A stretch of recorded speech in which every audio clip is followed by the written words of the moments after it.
What is the biggest cost and biggest concern in your financial plan's future? Today, we're talking about HSA, health savings accounts, as it will become what and how you address that number one cost and the number one liability for your financial plan. In 2023, $4.5 trillion, $4.5 trillion were spent on healthcare costs. That's almost $14,000 per person per year. Why is this such an important topic for your plan today, even if you are young and healthy? Is because the number one reason for bankruptcies in the United States, at least according to the American Journal of Public Health, is medical expenses. As you look at why people are going bankrupt, it is because they do not have a plan or a process for handling medical costs. 66%, two out of every three times somebody files for bankruptcy, it is due to medical expenses. Right now in the United States, 3 million people owe over $10,000 in medical debt. This is where and why we enter a money vehicle that can help you today prepare for those costs and avoid those mistakes, the HSA plan. You will need a high deductible plan to enter into an HSA. High deductible plan, meaning you are going to have more out of pocket expenses in the event you use the policy. This high deductible plan can come through your employer or it can come through the marketplace if you're getting your health insurance on your own. As you review, can I handle a high deductible plan? More money will come out of my pocket if I have a event to use the policy, but also take into consideration a higher deductible will also mean less in the monthly premium payments. Premium, the cost to own the policy; deductible, the cost to use the policy. If you have a higher deductible, the premium will be lower. As you look at the average cost is about $470, $500 per month, or about $6,000 per year. When you start to add this up, yes, over 10 years, that's $60,000. Over 20 years, that's $120,000 in health insurance premium costs. But remember, all you need is one major event, and then this policy will pay for itself 10 times over. So, review your plan and see if a high deductible plan can save you on premiums in the short run. When you feel like you are young and healthy and you're not going to use your policy as much as some others, then you are not even going to use the deductible, the high deductible, because you only use a deductible when you use your plan. So I'm young, healthy, I can save on premiums in the short term, and I can prepare and build a plan for my future. As you look at it, you need to look at this high deductible plan and ask that question: are my doctors that I want to go see in network, or are they out of this high deductible plan's network? We all know that doctors outside of your network are always going to cost more, and that is the same in an HSA plan's coverage.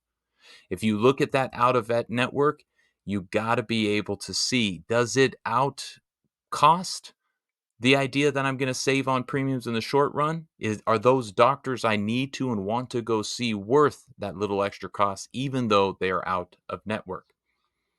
If you are looking at more reasons to use an HSA, the two largest ones, and the ones that we want to talk about today, are going to be the tax benefits and the investment opportunity.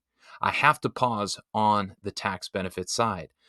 The HSA account is known as the triple tax benefit. We look at tax advantage accounts, making our money vehicle more hybrid, more efficient, and we understand the tax nature. Well, in a 401k, I don't pay taxes today, I pay it down the road. In a Roth IRA, I pay taxes today, but I don't pay it again.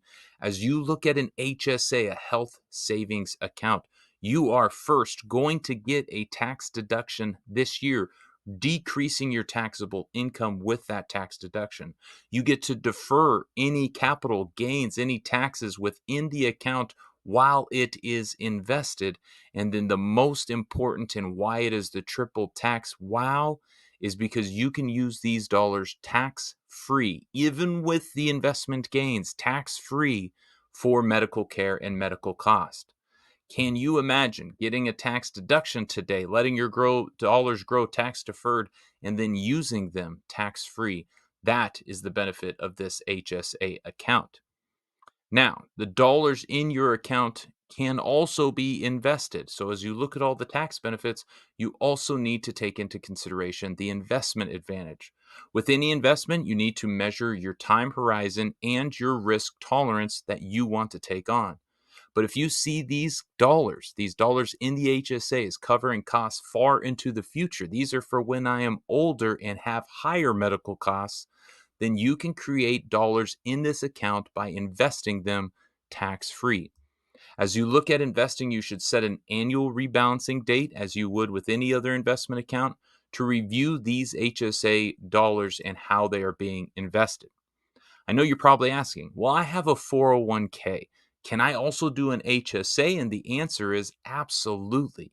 The process and how to measure which dollars go into which bucket would always be getting your free money first. Prioritize the employer match if you have a 401k matching process. Get the free money. But above that, now begin to measure if the benefits of an HSA will outweigh the benefits of a 401k. The advantage for an HSA, because there is no tax liability later down the road. You get the same pre-tax deduction as a 401k, but you do not pay the ordinary income tax that you will in a 401k account. Now, both 401ks and HSAs do have age restrictions. As you look at withdrawing, you must be at least age 65 to withdraw from an HSA. For anything outside of a medical medical expense, you will incur a fee. So if I'm under age 65 and it's a medical purpose, I can use my HSA tax free. If I'm trying to use it for something other than a medical purpose before age 65, I will get a penalty and a tax very similar to the 401k.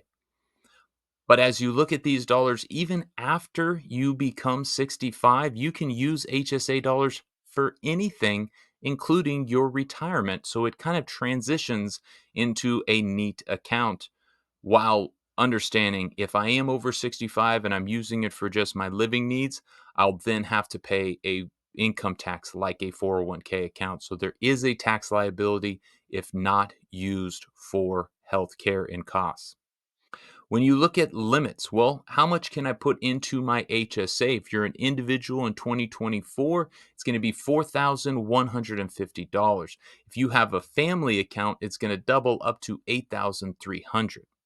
If your company doesn't provide a high deductible plan, an HSA, or doesn't even allow the investment feature, you can go online and find these third party banks and brokerages to offer these kinds of benefits. Quick call out for tax purposes. You cannot itemize and use a health savings account for the same medical cost. I cannot add in the cost to an itemization and take that and then also pay for it with an HSA. I love the idea and it's creative, but you can't double dip on the tax deduction. Nice try though. So, as we are touching on taxes, you will get a Form 8889 if you contribute or even if your employer contributes, and you'll get a 1099 SA if you use the funds. Remember, the number one reason people go bankrupt and the number one cost in the future of your financial plan is healthcare. An HSA can help you reduce this risk and build your plan for success. As you look at today, begin to research if your employer or the marketplace has a high deductible plan that you are interested in, and ask yourself, can I handle the high deductible plan if an event occurs? Can I contribute $4,000 after my employer match in my 401k? How will I begin to invest? Well, I don't think I'm going to use these dollars quickly. I have a long term horizon, so I'm comfortable taking on more risk. And can your health savings account be the next money vehicle you open for yourself and your financial future? Enjoy the day.